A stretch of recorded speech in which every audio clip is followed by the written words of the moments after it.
ప్రస్తుతం మనతో పాటు ఉన్నారు ప్రముఖ ఫ్యామిలీ కౌన్సిలర్ ప్రియా చౌదరి గారు. ఓయో రూముల్లో జరుగుతున్నటువంటి అరాచకాలపై ఆమె ఏం చెప్తారో ఒకసారి చూద్దాం. నమస్తే అండి. అమ్మ నమస్తే. నాకు మొన్న మధ్యన ఒక పోలీస్ ఆఫీసరు, నేను నేమ్ చెప్పదలుచుకోలేదు, వేరే ఏదో ఇష్యూలో ఇంటర్వ్యూ కోసం వెళ్ళినప్పుడు ఆయన చెప్తున్నారు, అది కూడా చిన్నపిల్లల ఇష్యూనేనండి, అది మళ్ళీ చెప్తాను మీకు. చిన్నపిల్లల ఇష్యూలోనే నేను ఇంటర్వ్యూ కోసం వెళ్ళాను. ఆయన ఆ సందర్భంగా ఇదేంటండి పిల్లలు అలా చేస్తున్నారు అన్నప్పుడు, మేడం మీకేం తెలుసు అసలు లోపల ఆ ఓయో రూముల్లో చిన్న చిన్న పిల్లలు వస్తున్నారు, అండర్ 18 అండర్ 16 వస్తున్నారు. ముకుందా జ్యువెలర్స్ తెలంగాణలో మొట్టమొదటి ఫ్యాక్టరీ అవుట్లెట్ మన కొత్తపేటలో ఫిబ్రవరి 14న గొప్ప శుభారంభం. ఆడపిల్లలు అయితే మరీ అసలు 11, 12, 13 ఇయర్స్ ఏజ్ లో ఉంటున్నారు మేడం. మగపిల్లలు కొంచెం 15, 16 ఇయర్స్ ఏజ్ లో ఉంటున్నారు. అట్లాంటి ఎన్ని కేసులు చూసామో మేము. చాలా దారుణంగా ఉంది. నేను అప్పుడు అడిగాను, జనరల్ గా ఓయో రూముల్లో మనకు ఒక రూల్ ఉంది, ఆధార్ కార్డు చూపించి దాంట్లో వాళ్ళు కన్ఫర్మ్ చేసుకుని ఏజ్ ఆ తర్వాతనే తీసుకోవాలి అని చెప్పి. బట్ అందుకు భిన్నంగా ఎలా జరుగుతుంది నాకు అర్థం కాలేదు అసలు. ఆయన కూడా ఇంక వదిలేండి మేడం, డెప్త్ ఎందుకు, డీటెయిల్స్ నేను కూడా చెప్పను, చాలా చూస్తున్నాం మేడం అని చెప్పి వదిలేశాడు. అసలు దీన్ని ఎలా తీసుకోవాలి, ఓయో రూముల్లోకి అంత చిన్న పిల్లల్ని ఎలా అలౌ చేస్తున్నారు, అది అర్థం కాని విషయం అసలు. మీరు అడిగారు, మీకు పోలీస్ ఆఫీసరే చెప్పారు, కారణాలు ఆయనకే తెలియాలిగా. ఎలా జరుగుతుందండి, ఒక ఐడెంటిటీ కార్డ్ లేకుండా మైనస్ని ఎలా అలౌ చేస్తారు అంటే, మరి ఆ ప్రశ్నకి ఆయన ఎందుకు సమాధానం చెప్పలేదు? అంటే ఇక్కడ ఎక్కడ లోపం ఉంది, వ్యవస్థలో లోపం ఉంది. ఆ వ్యవస్థలో లోపాన్ని పాప ఆయన చెప్పలేకపోయారు. అంటే ఇంత చెప్పి ఆయనలో ఉన్నటువంటి బాధని కొంతన్నా బయట పెట్టగలిగాడు. అది ఎందుకు జరుగుతుంది అని చెప్తే తనున్నటువంటి వ్యవస్థనే తను బయట పెట్టుకున్నటువంటి పరిస్థితి ఎదురవుతుంది. అందుకని ఆయన ఆ ధైర్యం చేయలేకపోయారు. ఇక్కడ నేను అనేది ఏంటంటే, నిరుపమ మీరు అన్నారు 11 ఏళ్ల పిల్లలు, 12 ఏళ్ల పిల్లలు ఆడపిల్లలు, 16 ఏళ్ల పిల్లలు, 15 ఏళ్ల పిల్లలు మగపిల్లలు ఓయూ రూమ్స్కి వస్తున్నారు అని అంటే సిగ్గుపడాల్సింది ఎవరు? సొసైటీ మొత్తం. సోకాళ్ళు పొద్దున్నే లెగిస్తే మనం ప్రవచనాలు మొదలు పెడతాం. ఏమని మొదలు పెడతాం? ధర్మము, తర్వాత సంస్కృతి, సాంప్రదాయము, ఇంకొకటి. కొన్ని విషయాలు చూస్తే నాకు చాలా కోపం వస్తుంది. ఏంటి అనంటే, ఎంతసేపు కూడా భర్త కాళ్ళు కడిగి నెత్తిన పోసుకున్న పతివ్రతల కథలు చెప్తారు తప్ప, కష్టపడేటటువంటి భార్య కష్టాన్ని అర్థం చేసుకునేటటువంటి పతివ్రతుడైన భర్తల కథలు లేవా పురాణాల్లో? ఎక్కడ పురుషాధిక్య సమాజంలో ఏ కుటుంబం ఈరోజు బాగుంది చెప్పు? ఏ కుటుంబము బాగాలేదమ్మా. మనము వ్యవస్థని తయారు చేయాలి. ఇంత చిన్న వయసులోనే వాళ్ళు దారి తప్పుతున్నారు అంటే కారణము ఫస్ట్ కుటుంబ వ్యవస్థ భ్రష్టు పట్టిపోయింది, నాశనం అయిపోయింది. ఎందుకు నాశనం అయిపోయింది, ఎందుకు భ్రష్టు పట్టిపోయింది అనడానికి చాలా మందికి తెలియనటువంటి కారణాలు నేను చెప్తాను. 11 సంవత్సరాలంటే ఇంకా మనం చంకనెత్తుకునే ఏజ్. ఒకసారి గుర్తుపెట్టి తెచ్చుకో, ఆడపిల్లని ఇంకా చంకనెత్తుకునే ఏజ్. ఆ పిల్ల ఆ విధమైనటువంటి ప్లేసులకు వెళ్ళిపోయి తను ఇంకొక మగవాడితో గడిపేటటువంటి మెచ్యూరిటీ ఆ అమ్మాయి శరీరంలో అలా మైండ్లో వచ్చింది. అలాగే 15, 14, 16 సంవత్సరాల పిల్లవాడి శరీరంలో మెచ్యూరిటీ రాలేదు, వాడి మైండ్లో మెచ్యూరిటీ వచ్చింది. అసలు వాళ్ళేం చెప్పి తీసుకెళ్తున్నారో వీళ్ళు, నాకు అది కూడా డౌట్ ఉంది. ఎవరేం చెప్పి? మగపిల్లలు కొంచెం పెద్దోళ్ళు కాబట్టి ఈ చిన్న పిల్లల్ని ఏం చెప్పి తీసుకుపోతున్నారు? చిన్న పిల్లలు లేరు ఇక్కడ. వాళ్ళు ఆ స్థితికి వెళ్ళడానికి మైండ్ ఆ స్థితిని దాటింది. ఆ స్థితికి మైండ్ వచ్చేసిన తర్వాత నీకు ఇంకొకళ్ళే చెప్పాల్సిన అవసరం ఏంటి? నువ్వు అదే స్థితిలో ఉన్నావు, నేను అదే స్థితిలో ఉన్నా, చలో అన్నాము, వెళ్ళాము. మైండ్ మేకప్ అయింది, నాట్ బాడీ. ఇక్కడ మనం ఏమనుకుంటామంటే, శరీరంలో ఈ విధంగా ఎందుకు ఇలా తయారైపోతున్నారు, వీళ్ళు ఏం చెప్పి తీసుకెళ్తున్నారు, వాళ్ళు అన్యాయం అయిపోతున్నారు. ఇక్కడ ఎవరు అన్యాయం అవ్వడం లేదు, మ్యూచువల్ అండర్స్టాండింగ్ తోటే వెళ్తున్నారు. బట్ వాళ్ళ వయస్సు కంటే వాళ్ళ ఆలోచనలు, వాళ్ళలో ఉన్నటువంటి ఆలోచనాత్మక ధోరణి, మెచ్యూరిటీ వాళ్ళ వయసుకు మించి రెట్టింపు వేగంతో ఎదిగిపోయింది. అందుకు కారణం ఈరోజు కుటుంబ వ్యవస్థ. ఎందుకు కుటుంబ వ్యవస్థ అంటే, నేను చాలా కౌన్సిలింగ్స్ చేశాను కాబట్టి నేను చెప్తున్నా. చాలా మంది ఆడపిల్లల్ని తీసుకొని వస్తూ ఉంటారు. చాలా మంది ఆడపిల్లలు అన్నావు కదా నువ్వు, అదే చెప్తున్నాను నేను. చాలా రిజిడ్ గా ఉంటారు, చాలా ప్రిజిడిటీ తోటి ఉంటారు, చాలా అంటే చిన్న ఏజేనమ్మా. చిన్న ఏజ్ నుంచి పెద్ద ఏజ్ వరకు 25 వరకు కూడా. ఇప్పుడు నీకు 11 ఇయర్స్ పిల్లని తీసుకొని ఉంటే నీకు 22 ఇయర్స్ 25 ఇయర్స్ పిల్లల వరకు కూడా అదే మొండితనంతో ఉంటారు, రెక్లెస్నెస్ తోటి ఉంటారు, కేర్లెస్ గా ఉంటారు పేరెంట్స్ అంటే. ఈ పేరెంట్స్ నా దగ్గరికి ఏమి వచ్చి చెప్తారు, పాపం వాళ్ళు తండ్రి ఏమో ఒక పక్క నష్టాల పాలో కష్టాల పాలు అయిపోయి ఎట్లాగొట్ట జీవితాన్ని ఈదుకొస్తూ వీళ్ళని చదువు కోసం అప్పుల పాలు చేసే పాలు అయిపోతూ కూడా వాళ్ళని చదివిస్తూ ఉంటే వాళ్ళు అర్థం చేసుకోవట్లేదు. తల్లి చాలా పెద్ద పొజిషన్లో ఉంటుంది, లేదా తల్లి కూడా కష్టపడుతూ అప్పులు తీర్చుకుంటూ వీళ్ళని సాదుకుంటూ వీళ్ళకి చదువులు చెప్తున్నా కూడా నా బిడ్డ ఇలా అయిపోయిందండి, ఇదిగో ఈ వయసుకే మగపిల్లలతోటి మాట్లాడుతుంది, ఈ వయసుకే ఇలా అయిపోతుంది, బాయ్ ఫ్రెండ్స్ ఉన్నారు, 13 సంవత్సరాలు 12 సంవత్సరాలు 14 సంవత్సరాలు అని అంటే మొదట్లో వాళ్ళు చెప్పింది విన్న తర్వాత చాలా జాలేసింది పేరెంట్స్ మీద. సో నేను ఆ పిల్లల్ని కూర్చోబెట్టి, అదేంటమ్మా ఇన్ని త్యాగాలు చేస్తున్నారు నీ పేరెంట్స్, ఇది ఉండదు అనంటే వాళ్ళు ఇలానే కూర్చుంటారు, ఏం మాట్లాడరు. వాళ్ళ కళ్ళల్లోకి చూస్తే ఒక ఆవేదన కనిపిస్తుంది. అప్పుడు ఇమ్మీడియట్ గా నేను పేరెంట్స్ని బయట కూర్చోండి అని చెప్పేసి ఈ పిల్లలతో కనీసం నేను అరగంట పాటు ఫ్రెండ్షిప్ చేయాలి. నేను వాళ్ళతో ఫ్రెండ్షిప్ చేసి వాళ్ళ వ్యక్తిగత విషయాల్లోకి వెళ్ళాలి అని అంటే నేను వాళ్ళలోకి వెళ్ళి వాళ్ళ యొక్క స్థితిని తెలుసుకున్న తర్వాత మెల్లగా వాళ్ళ నుంచి నేను ఆ డీటెయిల్స్ రాబడితే వాళ్ళు చెప్తున్నది ఏంటి అని అంటే, ఇంట్లో నిత్యం మా అమ్మ నాన్న కొట్టుకుంటారండి. ఓకే. ఎందుకంటే అమ్మ హై పొజిషన్ లో ఉంది, నాన్న లాసుల్లో ఉన్నారు. అమ్మ ఎప్పుడు నేనే కష్టపడుతున్నా, నేనే పోషిస్తున్నా, నీకేం చేత కాదని నాన్న అంటది. నాన్నేమో నువ్వు వాళ్ళతో తిరుగుతున్నావు, వీళ్ళతో తిరుగుతున్నావు, నువ్వు అట్లా అని చెప్పేసి అని వీళ్ళిద్దరూ ఎప్పుడు కొట్లాడుకుంటూ ఉంటారు అని ఒక కథ చెప్తారు. ఒక కథ.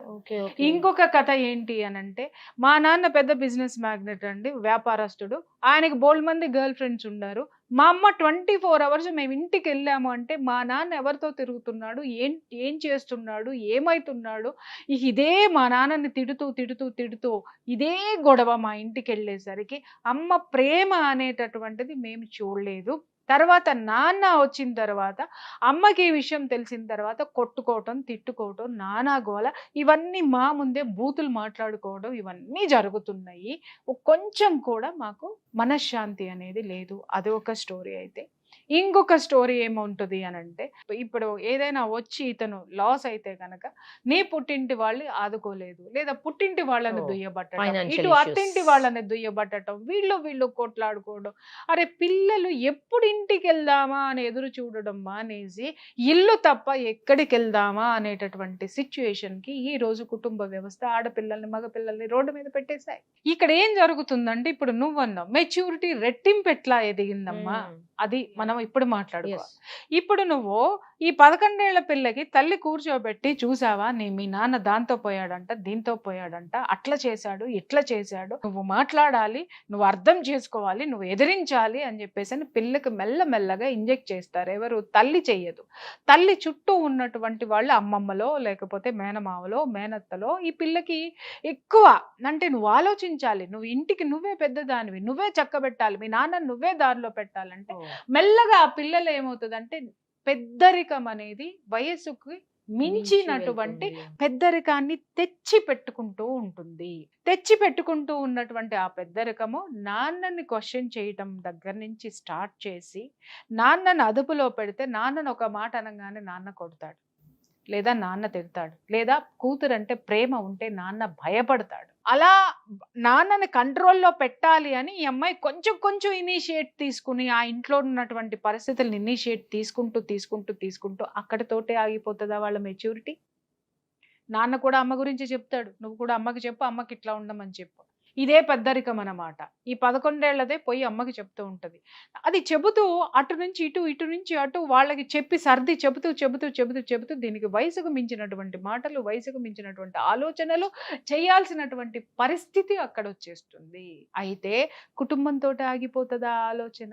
మెచ్యూరిటీ పెరిగిన తర్వాత ఏమవుతుంది? దానికి మించి అక్కడతో ఆగరు పిల్లలు, మిగిలిన వాటి వైపుకి అదే ధోరణితోటి వెళ్ళిపోతారు. వాళ్ళ ఆలోచన పెరిగిపోతుంది, వాళ్ళ మెచ్యూరిటీ పెరిగిపోతుంది. వయసుకు మించి ఎదిగిపోయిన తర్వాత ఇక్కడ వీళ్ళు సర్ది చెప్పిన తర్వాత సంసారం గురించి అర్థమైపోతుంది వీళ్ళకి.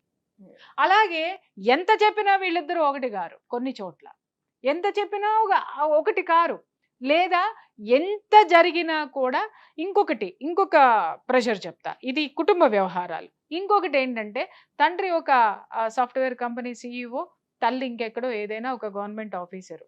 వీళ్ళు ఏం చేస్తారు, ఈ పిల్లల మెదడులోకి వచ్చిన తర్వాత తండ్రి ఏం చేస్తాడు, తనలాగా ఒక సాఫ్ట్వేర్ చేయాలని ఐఐటి అని 8th క్లాస్ నుంచి 5th క్లాస్ నుంచి జేఏఈలు ఐఐటీలు తోటకూర వాళ్ళ పిండాకుడు వాళ్ళ పెంట మొత్తం వీళ్ళ మీద రుద్దుతారు. తల్లి ఏం చేస్తుంది, తనలాగే ఒక ఆఫీసర్ని చేయాలి అని చెప్పేసి గ్రూప్స్ రాయాలి అని చెప్పేసి ఇటు ప్రెజర్ పెడతారు. ఇటు తండ్రి మాట వినాలా, ఇటు తల్లి మాట వినాలా, ఈ రెండిట్లో ఏది వినాలి? ఇది చదవకపోతే ఇది మీ అమ్మ మాట వింటున్నావు అని చెప్పేసి అతను అంటాడు, మీ నాన్నది వినొద్దని ఈమె ప్రెషర్ పెడుతుంది. అసలు వీడు కన్ఫ్యూజన్లో లేదా ఆమె కన్ఫ్యూజన్లో పడిపోయి మనశ్శాంతిని ఎత్తుకుందాం అని చెప్పేసి స్కూల్ దగ్గరికి వస్తే తన పక్కదాన్ని గదిలిస్తే దానికి కూడా ఇదే గోల. అరే ఎప్పుడు మనకి టైం వస్తుందా, మన హాస్టల్కి వెళ్ళిపోదామా, ఈ సంసారాన్ని వదిలేసి వెళ్ళిపోదామా అనేటటువంటి సిచ్యుయేషన్లో ఈరోజు ప్రతి ఒక్క పిల్లవాడు స్కూల్లో కూర్చొని ప్రతి ఒక్క పిల్ల మాట్లాడుకుంటున్నారన్న సత్యం ఎంతమంది పేరెంట్స్కి తెలుసు. అప్పుడు ఆ ప్రెషర్ భరించలేక ఇప్పుడు మనకేంటి ఆలోచనాత్మక ధోరణి పెరిగింది, కానీ మెదడులో అంత స్టామినా ఎక్కడుంది, దాన్ని భరించే స్టామినా ఎక్కడుంది? They need a pleasure, they want to escape from their thoughts, escape from their hurdles, escape from their parents, escape from their house. ఒక ప్లెజర్ కావాలి, ప్రశాంతత కావాలి. ఎక్కడ దొరుకుతుంది ప్లెజర్, ప్రశాంతత? బీరు అవి ఇవి ఫస్ట్ స్టార్ట్ చేస్తారు వాళ్ళు. వీటితోటి స్టార్ట్ చేసిన తర్వాత కొన్ని రోజులు పోయిన తర్వాత అది కామన్ అయిపోతుంది. అయినా ఈ ప్రెషర్స్ ఇలాగే ఉంటాయి, ఇంకా పెరుగుతాయి, లేదా వీళ్ళ ఆలోచన ధోరణి పెరిగిపోతుంది. బీరుని దాటిన తర్వాత టచ్ చేసుకోవటాలు, కిస్ పెట్టుకోవడాలు ఇవన్నీ మొదలవుతాయి. అవి మొదలేసిన తర్వాత ఒక మాధుర్యం చవి చూసిన తర్వాత ఇంకొక స్టేజ్కి వెళ్తారు. ఇప్పుడు చెప్పు, ఓయో రూమ్కి వెళ్ళటానికి ఎవరు పర్మిషన్ ఎవరికి కావాలి? కానీ రూల్స్ రెగ్యులేషన్స్ అన్న పర్మిట్ చేయకూడదు కదా కనీసం. భారతదేశంలో ఏదైనా జరుగుతుంది ఇల్లీగల్గా. దేశం ధర్మ మార్గంలో ఉంటే ఇవాళ ఇంతమంది నేరస్తులు ఎందుకు పెరిగారు, ఇంతమంది స్మగ్లర్స్ ఎన్కౌంటర్లు ఎందుకు అవుతున్నారు, ఇంతమంది తీవ్రవాదులు ఎందుకు పుట్టుకొస్తున్నారు?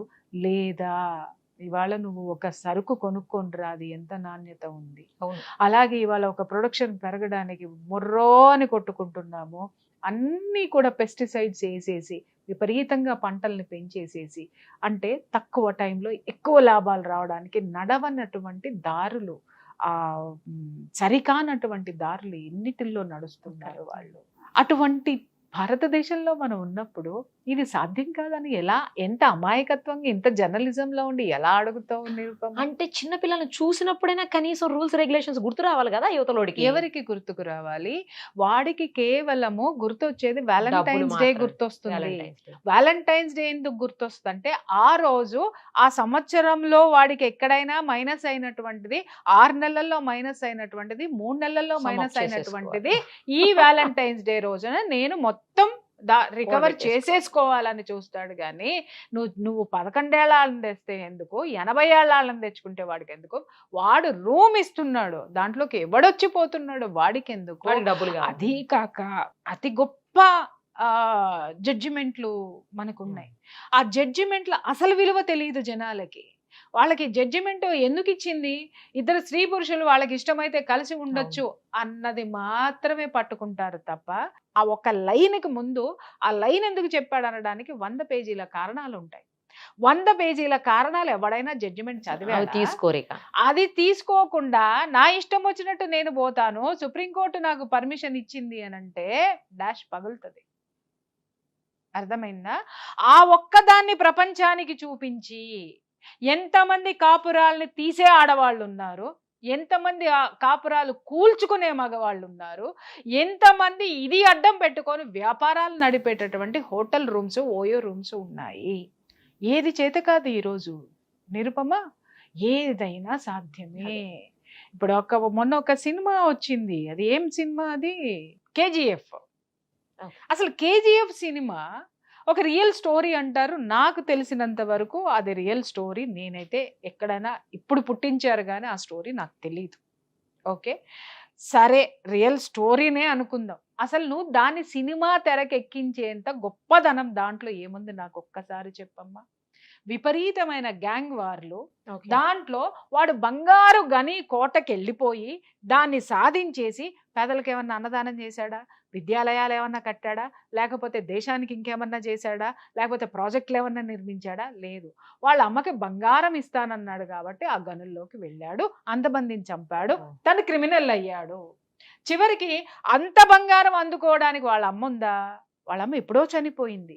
చనిపోయిన అమ్మ కోసం క్రిమినల్ అవ్వడం అనే కాన్సెప్ట్ నువ్వు ఎలా చూపిస్తావు? ఏ కారణంతో అది సమంజసమైంది?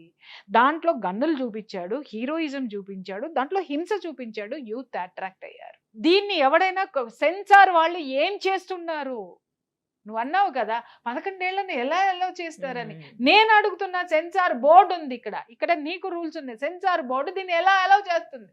ఏ కారణంతో మీరు ఇది తీస్తారు, ఈ హింసను ప్రోత్సహిస్తారని అడిగేటి వాళ్ళు ఎవరున్నారు?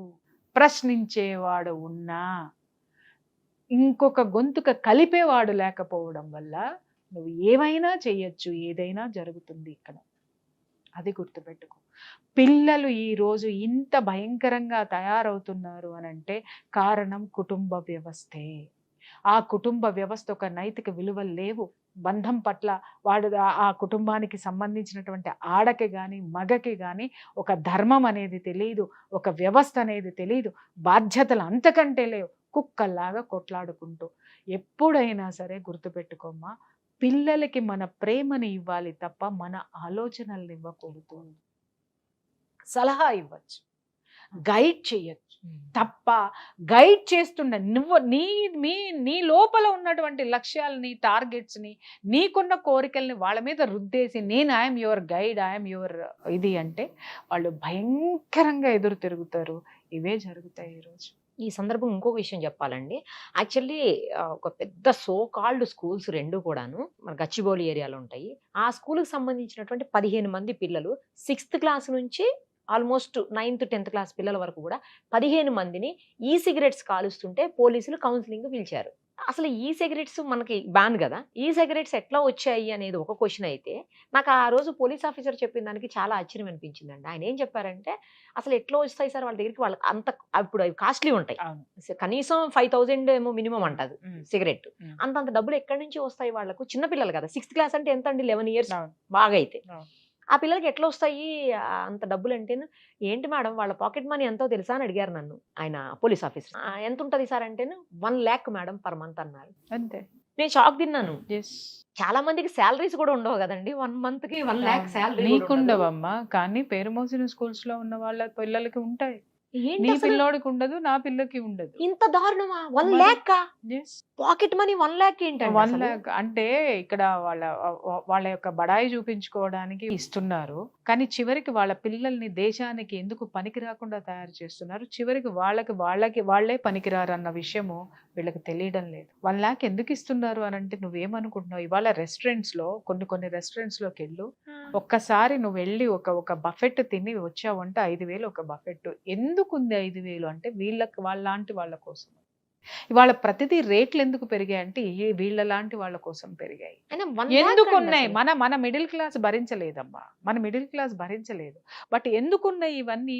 ఎవరు తింటాడా? నాకు ఎప్పుడు అనిపిస్తుంది, ఇంత కాస్ట్ పెట్టి ఎవరు తింటాడు? నువ్వు అందాక ఎందుకు ఇక్కడ మన జీవికే మాల్లో హార్డ్ రాక్ అని ఉంటుంది ఒక హోటల్. జస్ట్ నువ్వు 11 o'clock అయింది కదా, ఇప్పుడు నువ్వు వెళ్ళి చూడు, 16 years పిల్లలు వచ్చి అక్కడ దమ్ము కొడతారు, మందు కొడతారు. పొద్దున్నే బ్రష్ చేసుకొని వచ్చేస్తారేమో అనిపించింది నాకు. వాళ్ళ అవతారాలు కూడా అట్టాగే.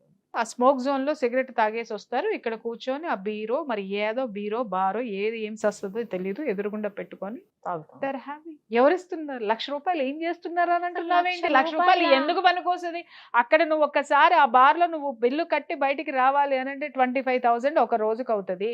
దీనికి రోజుకి 25,000 కావాలి, నెలకి ఎన్ని లక్షలు కావాలి? 1,00,000 అంటే మరి 6th క్లాస్ పిల్లలకు కూడా 1,00,000. నేను వాళ్ళ గురించే చెప్తున్నాను. నేను వాళ్ళే ఉంటారు అక్కడ, వెళ్ళండి. ఇంకా చాలా ఉన్నాయి, అదొక్కటే లేదు, ఇంకా చాలా ఉన్నాయి. అయితే గవర్నమెంట్ ఒక రకంగా మంచి పని చేసింది అనుకోవాలండి. హుక్కా సెంటర్స్ మొత్తం క్లోజ్ చేసేసింది. హుక్కా సెంటర్లకు వెళ్ళే పరిస్థితి నువ్వు భలే చెప్తున్నావు నిరుపమ. అంతేనా? అది సెంటర్లు లేవేమో కానీ హుక్కాలు ఉన్నాయి. అంతేనా? ఉన్నాయి. ఏదో సామెత ఉంది, దొంగకి మెయిన్ దారి మూసేస్తే వాడికి 100 దారులు 100 వెతుక్కుంటాడు. వాడికి 100 ఆలోచనలు ఉంటాయి. కింద నుంచి కన్నం పెట్టాలా, లేకపోతే కిటికీలో నుంచి అయినా వస్తాడు, గోడకు బయట పెట్టాలా నుంచి అయినా వస్తాడు, గోడ కన్నం పెట్టుకుని అయినా వస్తాడు, కింద నుంచి తవ్వి సొరంగం నుంచి అయినా వస్తాడు. వాడి దారులు వాడుకున్నట్టుగా నువ్వు ఎన్ని మూసేసినా నువ్వు మూసేయాల్సింది లోపల ఉన్నటువంటి Correct. చెడు ఆలోచనని, Yes. చెడు అలవాట్లని నువ్వు ఎగ్జాక్ట్లీ మానిపించాలి. ఇప్పుడు ఉన్నవాడు బాగా చేస్తున్నాడు కదా అని చెప్పేసి అని ఉన్నవాడి బిడ్డల్ని ఏమన్నా అంటే ఏమన్నా అవుతావని నోరు మూసుకుంటే ఉన్నవాడిని చూసి ఆ కిందవాడు, ఆ కిందవాడిని చూసి ఇంకో కిందవాడు, మొత్తం కింద నుంచి పైదాకా, పైనుంచి కింద వరకు కూడా జనాలు ఓయే రూముల్లో కిటకిటలాడుతున్నారు. ఏం చెప్దాము, దేని గురించి ఎన్ని మాట్లాడుకుందాం, మనం ఎంత అవేర్నెస్ మాట్లాడుకుందాం, ఎంత అవేర్నెస్ తీసుకొద్దాము. ఎంత చేసినా ఇంకా మిగిలే ఉంటుంది నిరుపమ, గుర్తుపెట్టుకోండి. ఈరోజు పిల్లలు ఆ స్థితికి వెళ్తున్నారంటే సిగ్గుపడాల్సింది. నేను కుటుంబ వ్యవస్థ బాగలేదన్నాను, బాగుంది, అది ప్రక్షాళన అవ్వాల్సిందే. కానీ ఈ సోకాల్డ్ రాజకీయ నాయకులు పసిపిల్లలు ఆ విధంగా దారి తప్పుతుంటే ఆ పసిపిల్లల్ని ప్రోత్సహించేటటువంటి వీటి నుంచి వాళ్ళ ఇళ్ళకి మామూళ్ళు వెళ్తున్నాయి చూసావా. ఆ మామూళ్ళు తిన్న ఆ కుటుంబాలు, ఏ ఒక్క కుటుంబం అన్నా నిలకడగా ఉందా, ప్రశాంతంగా ఉందా, రోగాలు లేకుండా ఉందా? వ్యవస్థ ప్రక్షాళన కావాలి అని అంటే మనం ఇలా చర్చలు పెట్టుకుంటే సరిపోదు, చర్యలకి పూనుకుంటేనే అది సాధ్యమవుతుంది. ఇలా వ్యాలంటైన్స్ డేలు వచ్చినప్పుడు ఒకప్పుడు పెద్దవాళ్ళందరూ పార్కుల్లోకి పోతుంటే విహెచ్పి వీళ్ళు విశ్వ హిందూ పరిషత్ వాళ్ళు వచ్చి వాళ్ళకి తాళి కట్టించేవాళ్ళు. అవును, వెంటనే ఇంకొక గ్యాంగ్ తయారైపోయి వాళ్ళు ఇష్టం వచ్చినట్టు తిరుగుతారు, వాళ్ళు మేజర్లు, వాళ్ళు చేసుకుంటారు, నువ్వెవడు పెళ్లి చేయడానికి నువ్వెవడవే, నేనెందుకు చేసుకుంటా. అక్కడ చాలా గొడవలు చూసాం. వాళ్ళు పెళ్లి చేయడానికి వెనక ఒక కారణం ఉంది. ఆ కారణాలు మాట్లాడకుండా మిగిలిన చెత్తంతా మాట్లాడారు సోకాళ్ళు మేధావులందరూ కూడా. వాడు పెళ్లి చేసుకోరా అంటే నేను పెళ్లి చేసుకోను అంటాడు ఒకడు. అరే తాళి కట్టించుకోవే అంటే ఇది తాళి కట్టించుకోని అంటది. ఎందుకు కట్టించుకోరంటే మేము ప్రేమించుకుంటాం అంతే, పెళ్లి చేసుకుంటానికి కాదంటది. అంటే వ్యవస్థ ఏంటి, వాళ్ళు చూపించదలుచుకున్నది అది. వీళ్ళు స్వచ్ఛమైన ప్రేమికులు కాదు, కామవాంఛతోటి బలిసి తిరుగుతున్నారు. ఇలా తిరుగుతుంటే మన ఇంట్లో ఉన్న పిల్లలు కూడా వీళ్ళు లాగేస్తారు, మన పిల్లలు నాశనం అవుతారు అనేటటువంటి కాన్సెప్ట్ తోటి వాళ్ళు దిగారు.